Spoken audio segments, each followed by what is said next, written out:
70% off ni Shopee. Ganito lang po ang gagawin. Sa wall po ng inyong Shopee, may makikita po kayong Shopee Live. I-click nyo lang po iyon at pumili ng gusto nyong orderin. Ayan po, lalabas po dyan ang mga nagla-live. Doon po sa orange basket, doon po kayo mamimili ng gusto nyo po. And then, pag nakapili na po kayo, katulad po nitong ginawa ko, namili po ako ng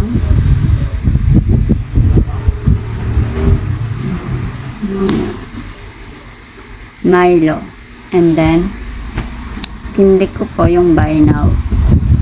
May lalabas po dyan na the floating window needs your permission. I-click nyo lang po ang no para mag-proceed po sa checkout. Then, click shop vouchers.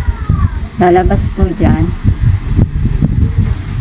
Diyan po lalabas yung 70% off.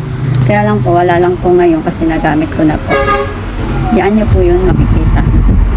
Then, proceed nyo lang po yan hanggang sa makita nyo po ang checkout. Ayan po. Ayan po. Basta pag nakita nyo po yung 70% off, click nyo po yun para malis po yung 150 pesos. Sa mga hindi po nakakaalam, ang Shopee 70% off ay hanggang September na lang po. Kaya, check out na.